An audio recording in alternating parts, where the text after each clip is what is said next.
Assalamualaikum. So hari ini Cantik akan berkongsi satu resipi yang kita boleh frozenkan. Okey, menu hari ini adalah martabak tahu frozen. Kulit popia ni Cantik guna yang kecil. Okey, mana yang baru jumpa live Cantik pergi follow apa, hari-hari Cantik akan berkongsi macam-macam resipi secara percuma sahaja. Ni yang kita dah kisar tadi ya.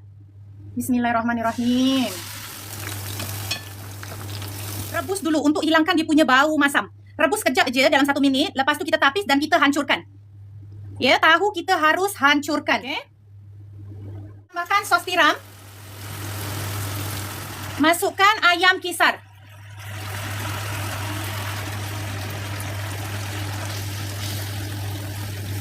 Kita masukkan tahu yang kita dah hancurkan. Okey, korang boleh tambahkan seasoning. Cantik masuk black pepper. Masuk cukup rasa. Masuk garam. Sedikit gula.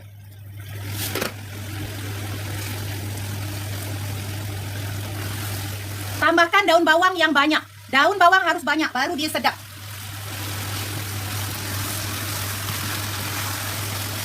Last kita masukkan 3 telur. Telur ni nak bagi inti ni lagi pekat. Untuk inti ni memang kita kena masak lama sikit lah, guna api sederhana kecil, masak hingga dia betul-betul garing, tak berminyak, tak berair.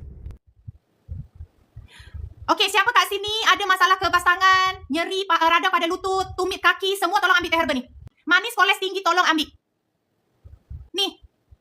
Yang ada koles tolong baca. Cantik tak boleh tunjuk lama ya. Kat sini resdung dah tahap berair setiap pagi. Korang bersin-bersin setiap pagi boleh amalkan teh herba. Akak-akak yang buasir, berak selalu keluar darah boleh ambil teh herba. Ini yang Cantik cakap adalah feedback daripada customer yang dah sihat ya.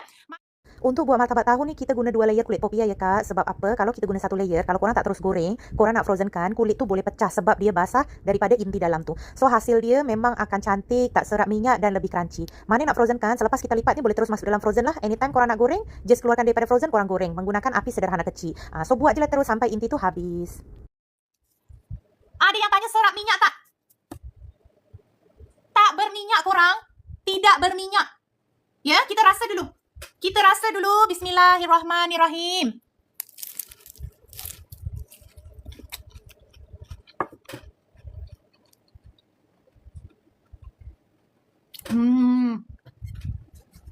Makan macam ni je dah sedap.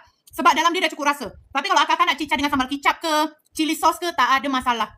Ni dah cukup, sangat-sangat cukup rasa.